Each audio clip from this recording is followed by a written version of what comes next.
¿Cómo estamos, familia? Bienvenidos todos una vez más a Iglesia del Pueblo de Wheaton Bible Church.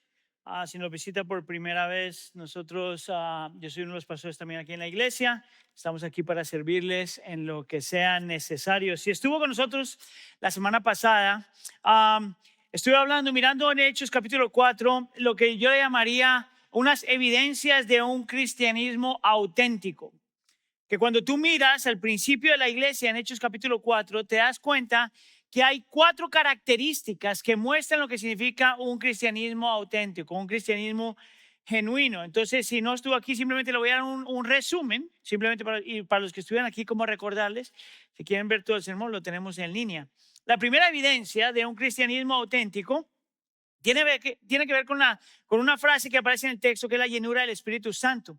Yo llamé esto una confianza sobrenatural, o ahorita después pensé era decirle tal vez una llenura sobrenatural. Y el argumento es que todos los creyentes ya tenemos el Espíritu Santo, que todos los creyentes, para ser creyentes, tienen que ser bautizados con el Espíritu Santo, que el Espíritu Santo viene en el momento que uno se convierte, que es la única forma de poder ver y entender y creer y arrepentirse y todo lo demás.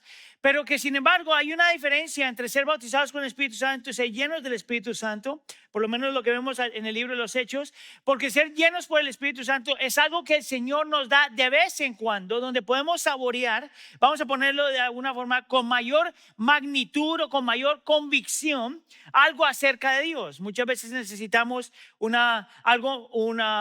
vamos a ponerlo, una experiencia más profunda de la presencia de Dios. De vez en cuando necesitamos una experiencia más profunda acerca del amor de Dios, del poder de Dios, de la gracia de Dios, de la misericordia de Dios. Y eso, a la luz de Hechos, nosotros entendemos que significa la llenura del Espíritu Santo. Esto no es algo que nosotros trabajamos, esto no es algo que nosotros podemos comprar, esto no es algo que se responde de acuerdo a una técnica o un mecanismo. Esto es algo que Dios da cuando Él quiere, como Él quiere, porque sabe que lo necesitamos para momentos específicos y propósitos específicos. En Hechos capítulo 4, esa llenura se ve porque los discípulos necesitaban valentía para poder comunicar el evangelio de la forma que tenían que comunicarlo. Amén. La segunda evidencia de un cristianismo genuino o auténtico es lo que yo llamé un compromiso exclusivo. Que algo que tú ves en Hechos capítulo 4 es que la iglesia está siendo perseguida, hay un montón de problemas, la iglesia está sufriendo, y sin embargo esta gente se mantenía fiel al evangelio, al Señor, a sus promesas, a su palabra, a sus mandamientos, sin importar las consecuencias. Este era un grupo de gente que no comprometía el evangelio, no confundía el evangelio con otras cosas, no le añadía al evangelio y no le quitaba al evangelio. Era gente que se mantenía exclusivamente comprometida a Dios, su palabra y lo que Él pide. Ahora, es bien interesante porque esta semana mi esposa me estaba compartiendo a mí una oración que ha estado haciendo por mí regularmente. Y la oración es que está orando para que el Señor me permita seguir siendo fiel a su palabra, sin importar las consecuencias. Y me gustó mucho. Esa es una oración que la hace una esposa de pastor. Pero es una oración que todos nosotros necesitamos. Que el Señor nos mantenga fieles a su palabra, fieles a lo que Él dice, fieles a lo que Él quiere de nosotros, sin importar las circunstancias o las consecuencias. Amén. Es más, hágame un favor simplemente para hacerlo sentir mal. Mire a la persona que está al lado suyo y dígale: nosotros no podemos comprometer. Dígale. Evidencia número 3 de un cristianismo genuino o auténtico, de acuerdo a Hechos capítulo 4, es una perspectiva Dios-céntrica. Lo que quiere decir esto es que si tú quieres saber dónde está tu corazón, cuál es tu relación con el Señor, cuál es tu perspectiva de Dios, cómo está tu corazón alineado con el corazón de Dios, tienes que poder ver lo que tú haces cuando estás sufriendo. Porque una de las cosas que vemos aquí es que en medio de lo que están pasando, la reacción de esta gente no es correr de Dios, alejarse de Dios, quejarse de Dios, pero es correr hacia Dios en oración, pedirle a Él que haga algo y recordar vez tras vez quién Dios es, aún en medio de la dificultad. Eso es una evidencia del cristianismo. Y hoy vamos a hablar de la cuarta evidencia, una generosidad radical. Y para hablar de eso, vamos a hablar esos son mis 3 puntos de hoy, porque es una palabra que aparece en el texto. Vamos a hablar primero de una gran gracia, luego de un gran temor y luego de una gran maravilla. Una gran gracia, un gran temor y una gran maravilla. Vamos primero entonces con punto número 1. Antes de meternos en el texto, yo quiero recordarle el contexto de Hechos capítulo 4 y 5.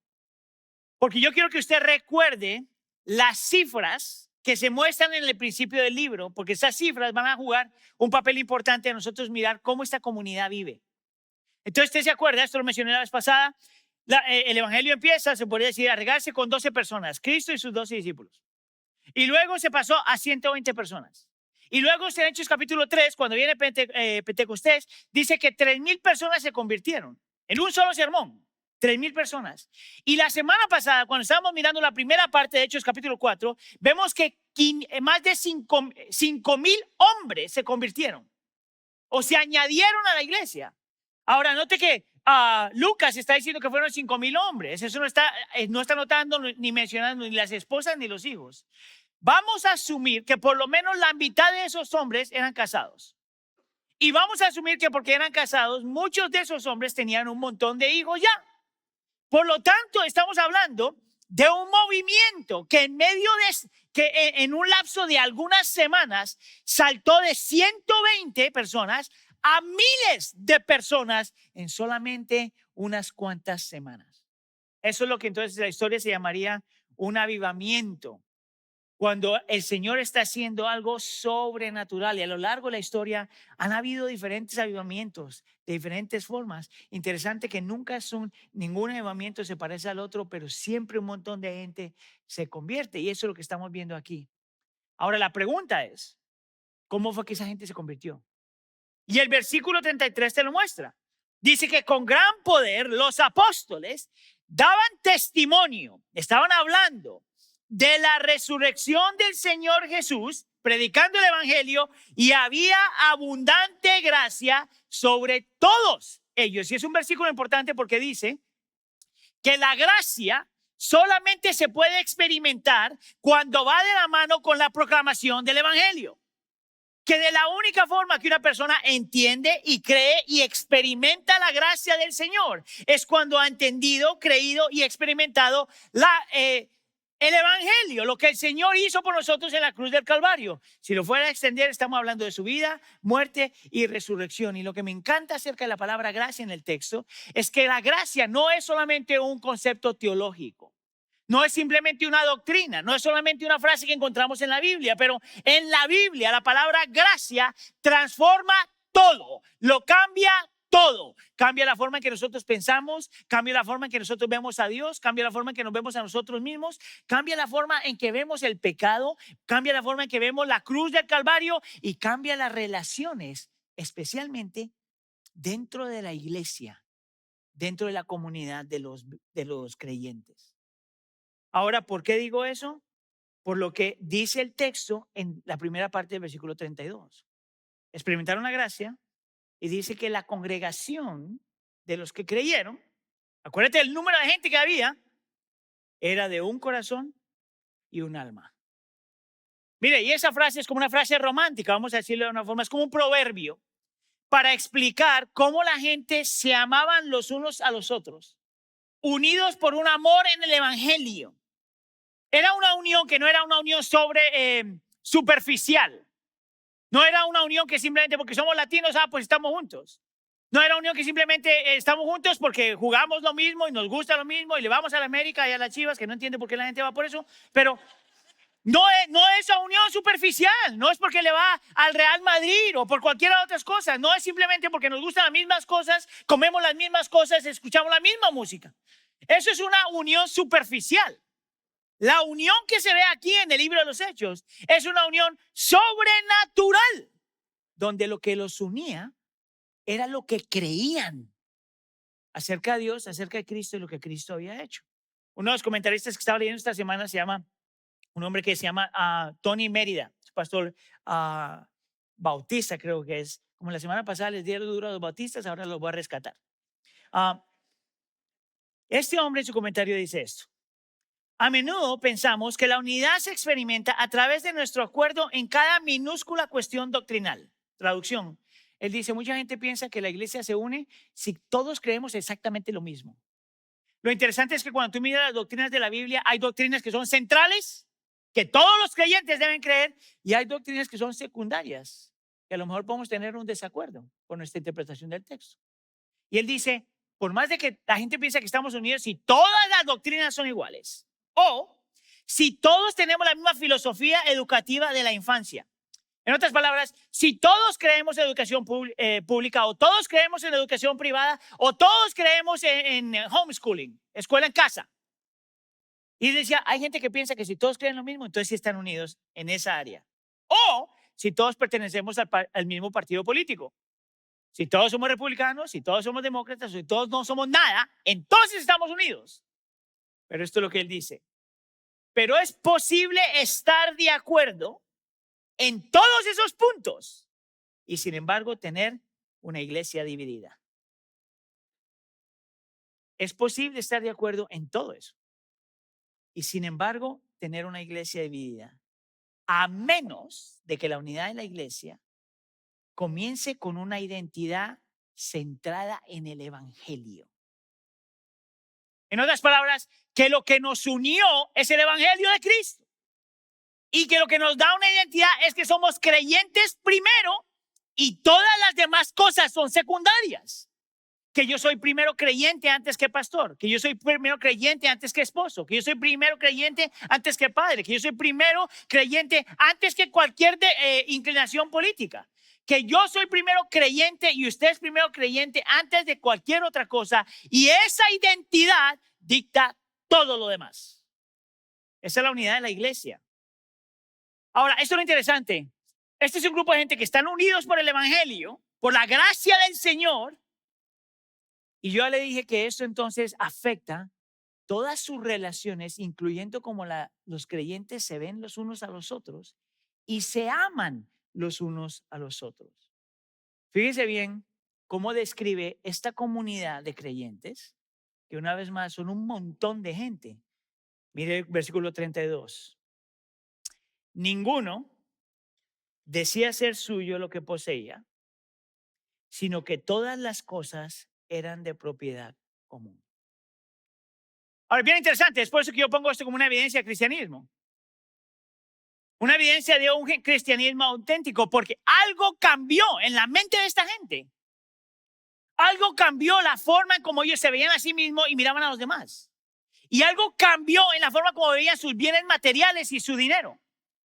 Y por la gracia del Señor afectando su vida, ellos empezaron, el cambio fue algo parecido a esto. Estas son mis cosas y estas son mis cosas que el Señor me da para compartir.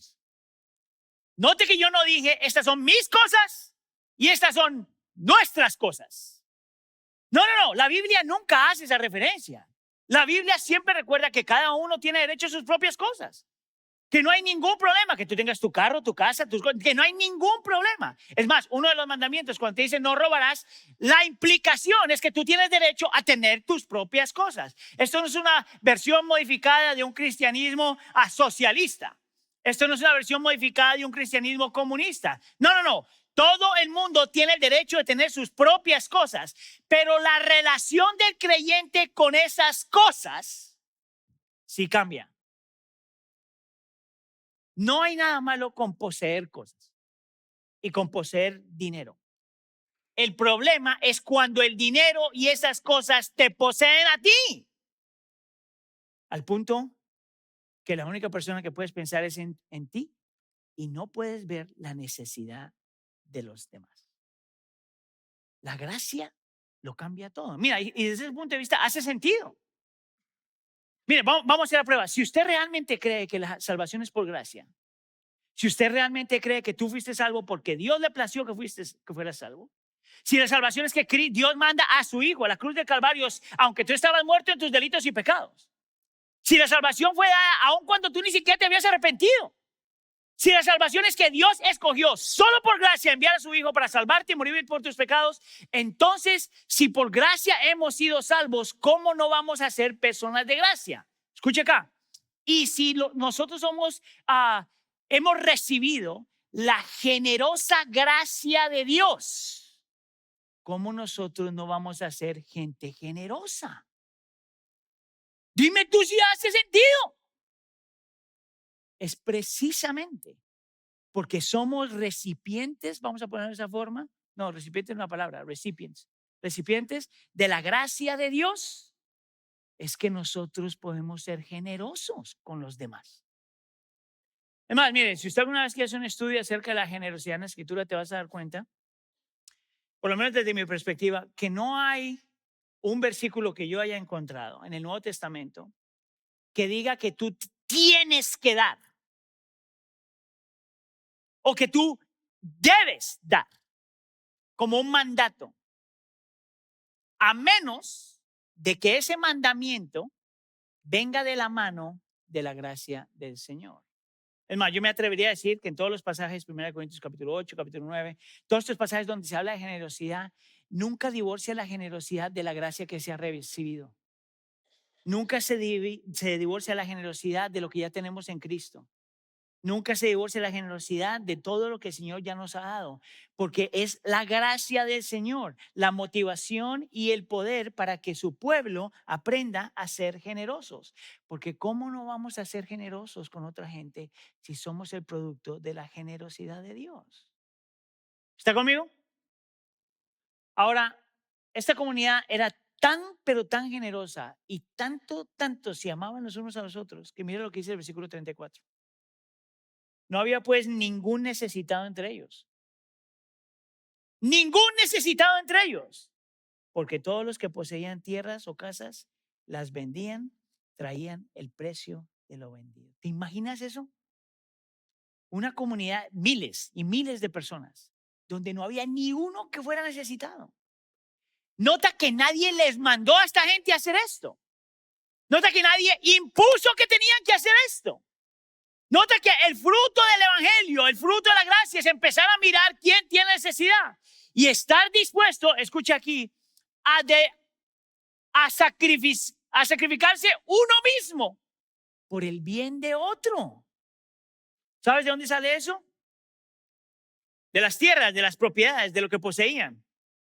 En ese tiempo, en ese contexto, no hay bancos. No había forma de sacar tu dinero y alguien está en necesidad, déjame ver cuánto tengo en el banco para ver cómo ayudo. No. Lo único que tenías era tu propiedad. Este es tu futuro. Y mira lo que esta gente estaba haciendo. Estaban dispuestos a vender lo que tenían para satisfacer las necesidades de los demás. No daban de lo que les sobraba. No es lo que mucha gente llama una limosna. No. Era ellos aprendiendo a ser generosos de lo que tenían para los demás. ¿Sabes que es precisamente porque nosotros tenemos esta convicción acerca de la generosidad?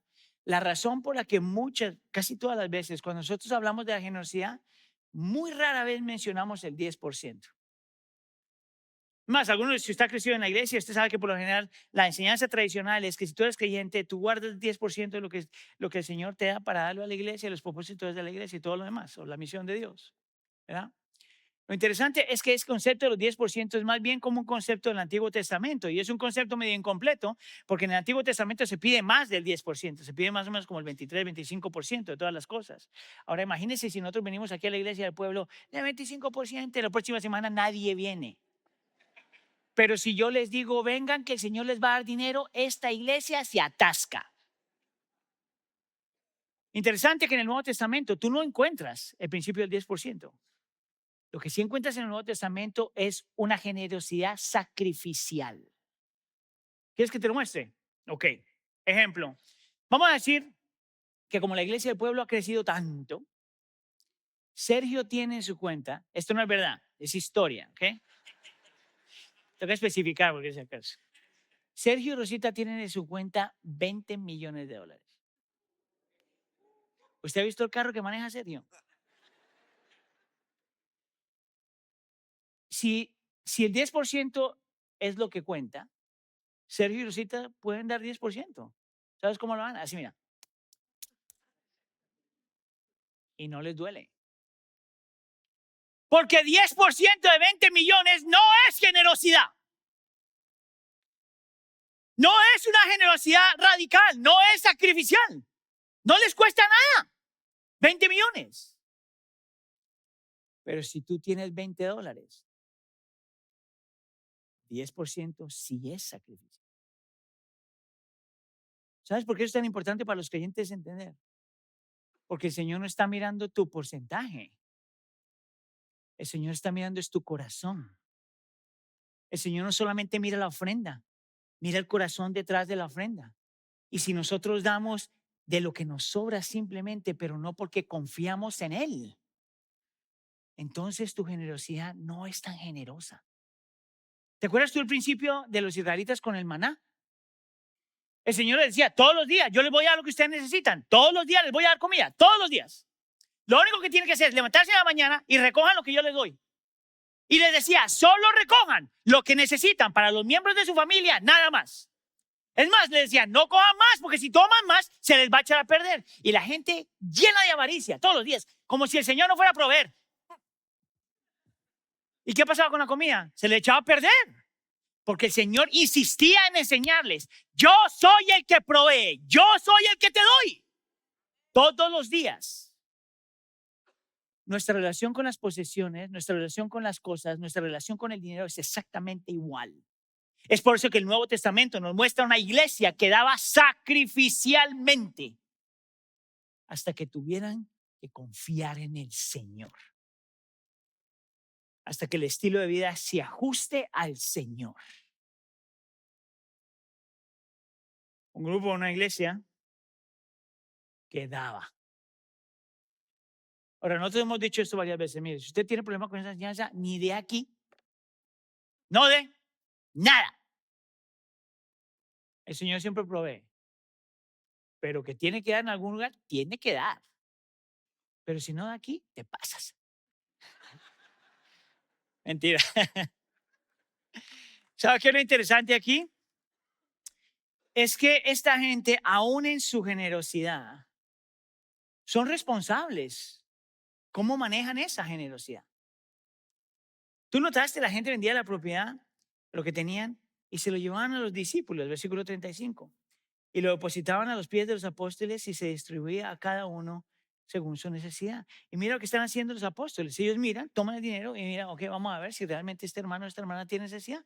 Y le daban de acuerdo. Eso no era simplemente dar dinero por dar dinero.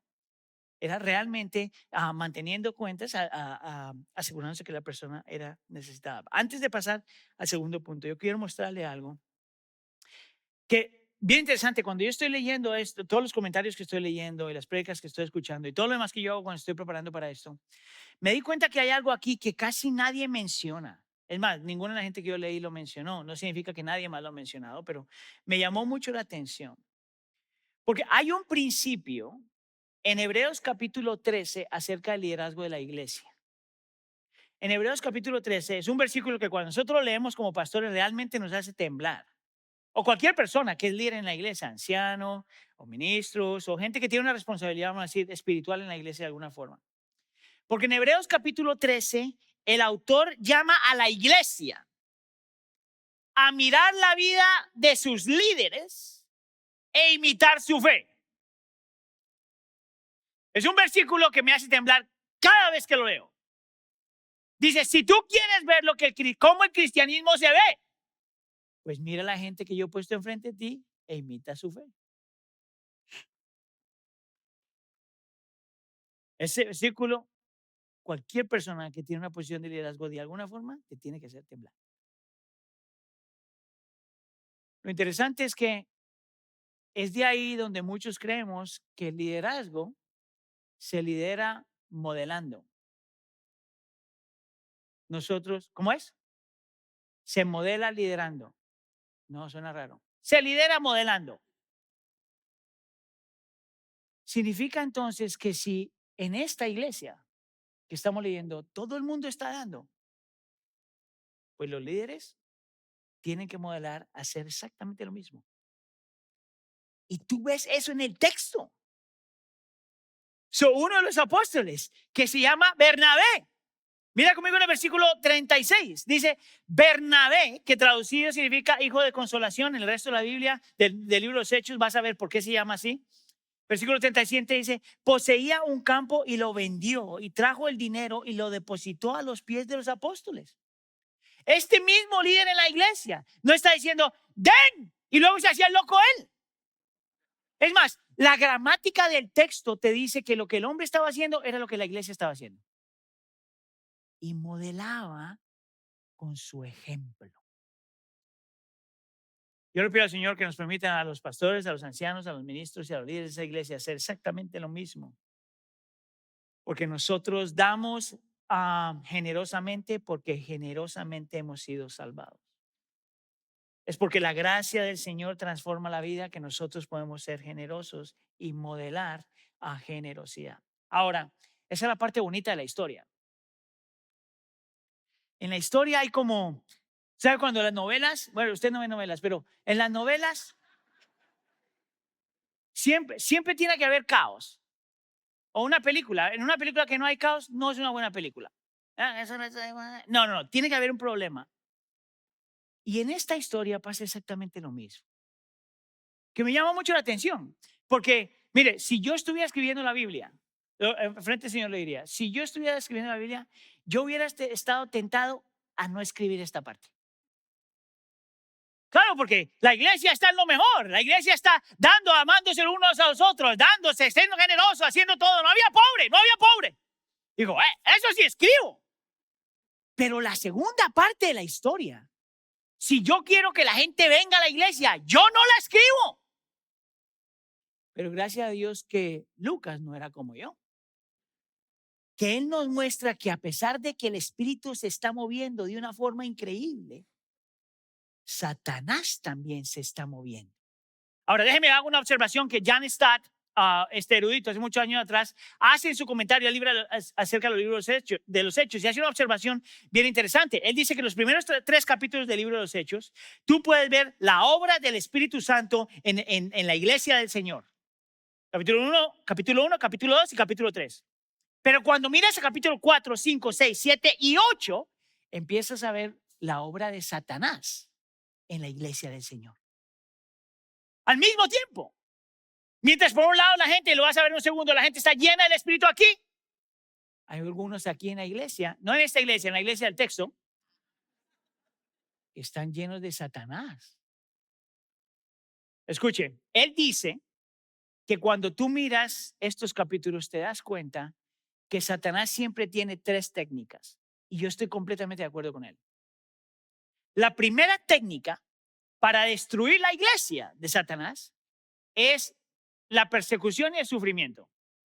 Eso es lo que vemos al principio del capítulo 4. Pero cuando esa técnica no funciona, la segunda técnica es la desunidad y el conflicto dentro de la iglesia. Y eso es lo que vamos a ver ahorita. Y si eso no funciona, entonces la siguiente es la distracción, que lo vamos a ver en Hechos capítulo 6. Ahora, yo quiero que tú veas el patrón porque eso funciona. Mire, Satanás, él solo tiene un plan y es el único que aplica. Y nosotros todavía no nos hemos dado cuenta.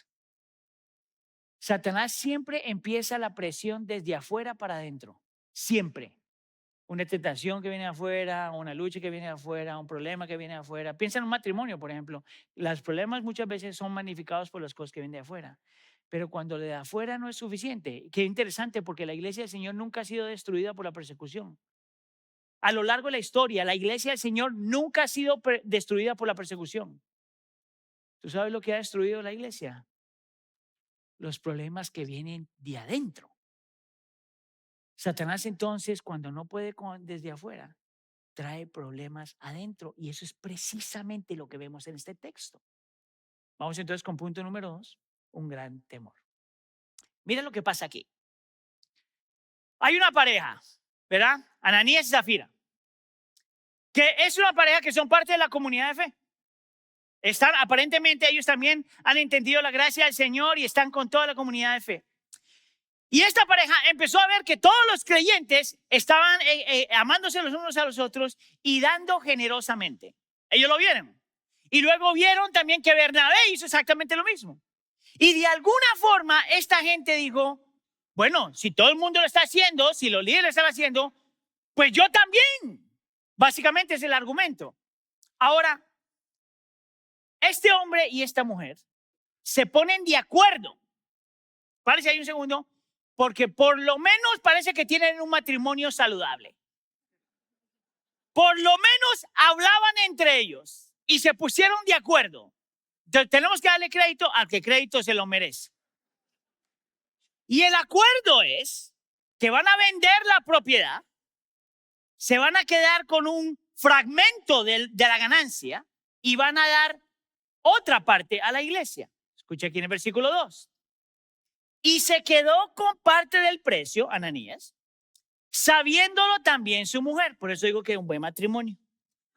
Y trayendo la otra parte, la puso a los pies de los apóstoles, como todos los demás. Ahora, miren, nosotros no sabemos cuál es la actitud de Ananías. El texto no nos dice. No sabemos si este es un cuate que llegó, mira, aquí voy, mire. No sabemos. No sabemos si empezó a decir, muchachos, esto no es secreto, nomás lo digo para que oren por mí. Acabo de vender mi propiedad. Pero no se preocupen, yo lo traigo a la iglesia. No sabemos. Lo que sabemos es que Pedro, en mi convicción, bajo la influencia del Espíritu Santo, notó algo acerca de este hombre. El texto no nos dice qué, pero algo Pedro notó. Y mira lo que le dice Pedro a Ananías. Porque ha llenado, palabra clave, Satanás tu corazón para mentir al Espíritu Santo y quedarte con parte del precio del terreno. Esto es Pedro diciendo, muchacho, en vez de estar lleno del Espíritu Santo, Satanás ha tomado control de tu corazón. La palabra podría ser, ha influenciado tu corazón. ¿Y tú realmente piensas que le pueden mentir al Espíritu Santo? Al haberte quedado con parte del precio. Lo interesante de la palabra quedarse ahí es que en el original también es la misma palabra donde podemos sacar la palabra robar. Lo que Pedro está diciendo es que no solamente estás mintiendo al Espíritu Santo como si se le pudiera mentir, como que él no viera, pero a la misma vez estás robando. La pregunta que tú tienes que hacer es, ¿robando qué? ¿Se robó porque no trajo todo el dinero a los apóstoles? Y porque él sabe que posiblemente esto es lo que está pasando por la mente de este hombre, Pedro entonces le hace una serie de preguntas que lo van a confrontar, empezando con el versículo 4, en la primera parte. Dice, mientras estaba sin venderse tu propiedad, le dice Ananías, con tu propiedad, mientras estaba sin venderse, ¿no te pertenecía? Y después de vendida, ¿no está bajo tu poder? En otras palabras, si era tuya, no necesitabas venderla. Y si la vendiste, el dinero era tuyo. ¿Por qué estás haciendo lo que estás haciendo? ¿Está conmigo? Pero mira lo que dice en la segunda parte del versículo 4. ¿Por qué concebiste este asunto en tu corazón? No has mentido a los hombres, sino a Dios. Básicamente está diciendo, tú nos puedes engañar a todos los demás. Mira qué generoso soy. ¡Pum! Y todos nos comemos el cuento. Pero a Dios no lo puedes engañar. Y aquí es entonces donde tú puedes entender lo que quiere decir la palabra quedarse o robar. Él no estaba robándose el dinero porque no lo dio todo. Ese no era el problema. Él no tenía que dar nada. ¿Sabes lo que estaba robando? Gloria. ¿Sabes qué significa eso? Mira, interesante este hombre ni siquiera tenía problema con el dinero. Él no era avaro. Ese no es su problema. Su problema es que desesperadamente necesitaba la aprobación de los demás. Desesperadamente necesitaba que la gente lo reconociera como generoso, que su reputación fuera de generoso, que la admiración fuera del pueblo por su generosidad. ¿Tú sabes cómo se habla eso en la escritura? Ser un hipócrita. Hacer algo cuando tu corazón está lejos de eso. Mira cómo le dice este erudito. Ananías quería el crédito y el prestigio sin el sacrificio. Su motivo para dar no era aliviar a los pobres, sino engordar su propio ego. Mira cómo doy. ¿Sabías tú que lo que está pasando aquí con Pedro y Ananías es lo mismo que el Señor Jesús dijo en Mateo capítulo 6 cuando habla de la generosidad? En Mateo capítulo 6 el Señor Jesús dice que cuando des, lo hagas en secreto, porque Dios lo mira. Tú no necesitas que los demás lo miren. Y Él dice que solo los hipócritas dan para que los demás los reconozcan. Sabes que yo tengo un principio, yo trato de no saber quién da qué ni cuánto aquí en la iglesia. Y si tú das, nadie tiene que saber cuánto tú das en la iglesia. Porque el que ve es el Señor. Y si nosotros damos para que los demás sepan, lo que tú quieres es gloria de los demás. Es robando gloria que solamente le pertenece al Señor. El ídolo de este hombre no es el dinero.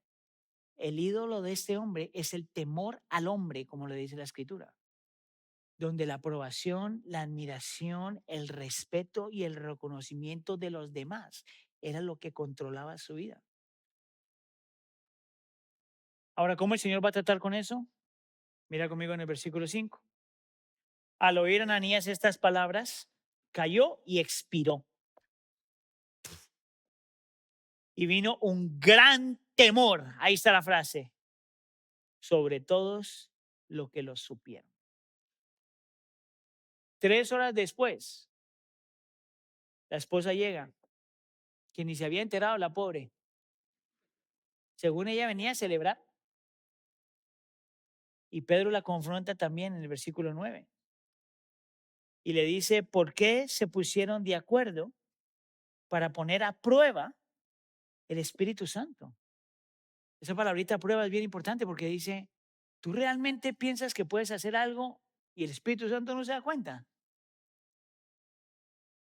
¿Tú realmente piensas que puedes pretender algo y Dios no se da cuenta? Es casi como que está diciendo, tú estás jugando con fuego. Nadie puede burlar a Dios, especialmente a un Dios santo. Y mira lo que pasa, la mujer se muere, y en el versículo 11, y vino un gran temor, ahí está la frase otra vez, sobre toda la iglesia y sobre todos los que supieron estas cosas. ¿Tú sabes qué pasaría sin la iglesia y el pueblo? Yo vengo con mi ofrenda. Es más, la voy aquí en el QR code, le hago aquí, en el QR code le hago así para poner, porque como soy moderno,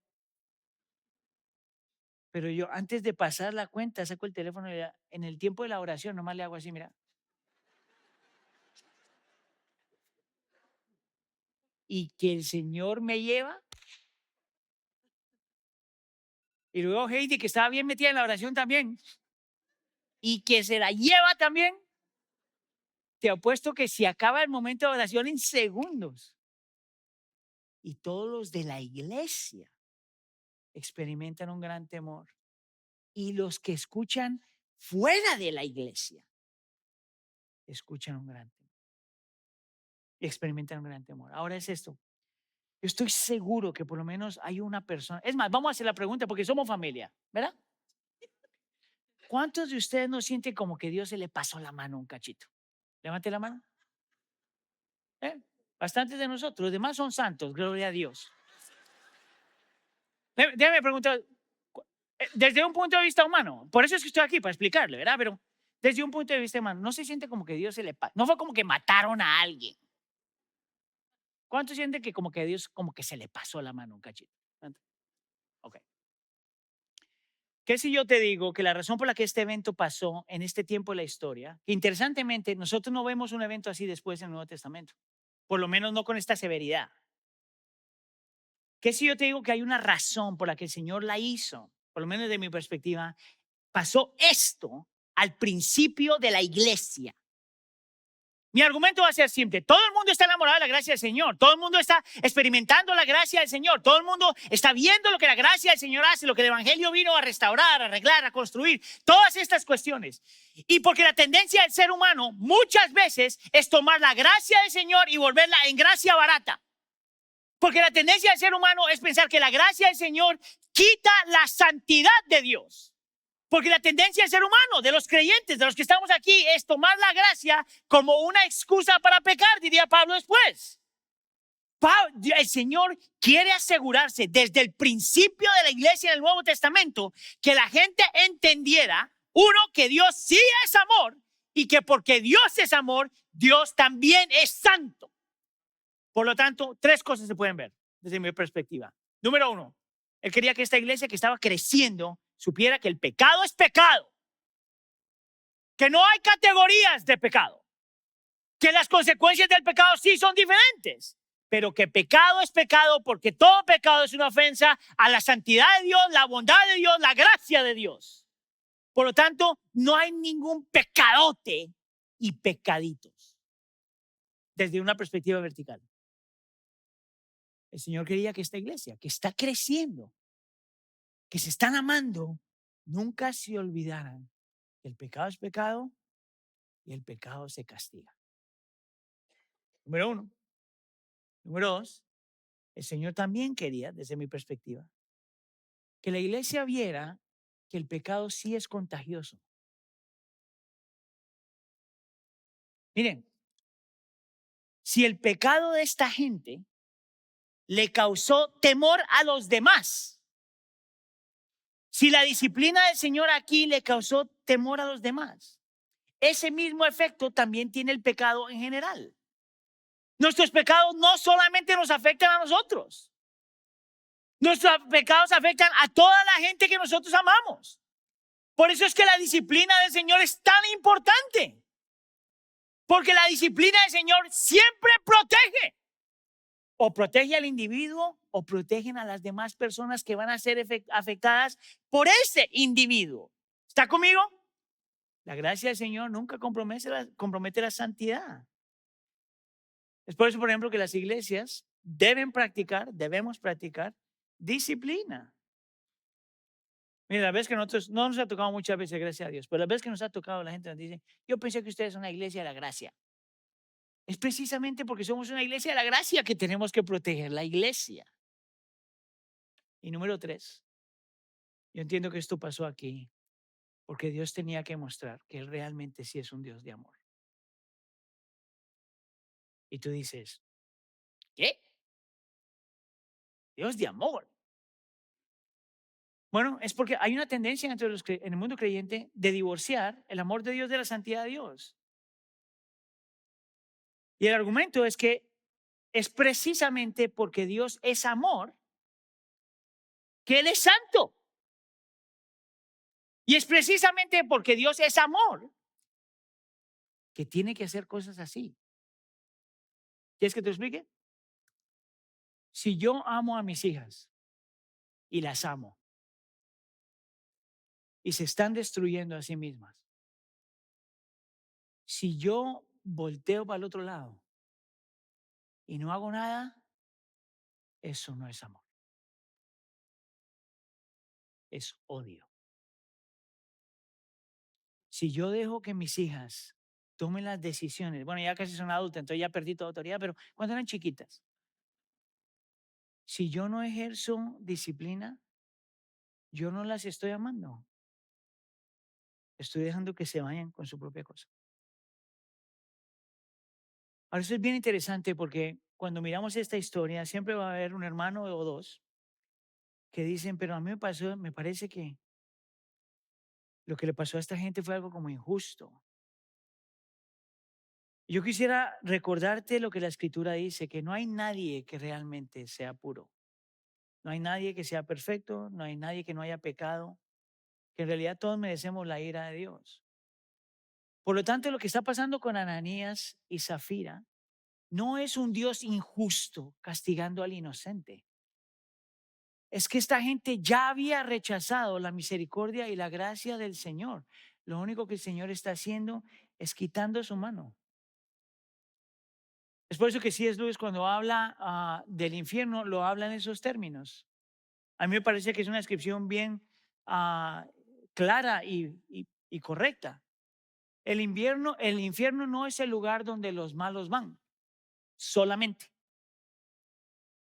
El infierno es el lugar donde Dios finalmente le da a la gente lo que la gente siempre quería, una eternidad sin Él.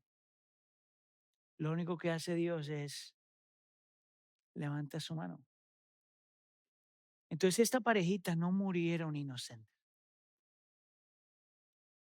Ahora, eso es bien interesante después de haber dicho eso, porque yo me pregunto, ¿cuál sería la pregunta que tú te harías si tú estás ahí?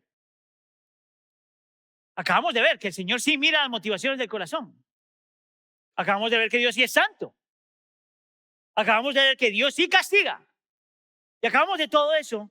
Y me pregunto, si nosotros estamos ahí presentes, ¿cuál sería la primera pregunta que viene a nuestra cabeza? Si estamos muertos de miedo, ¿cuál sería la pregunta que viene a la cabeza? Mira, y yo voy a argumentar, yo te voy a decir cuál sería mi pregunta. Esa sería mi pregunta. Después de que veo a esta pareja que se murieron en el momento, y los jóvenes vinieron y los cargaron, porque ese es el ministerio de los jóvenes, llevarse a los muertos. Y yo veo lo que está pasando. Esta es la pregunta que vendría a mi mente.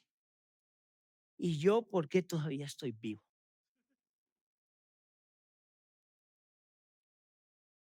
Si realmente eres honesto, ¿por qué el resto de los miles de personas estaban todavía vivos? Porque yo conozco mis pensamientos.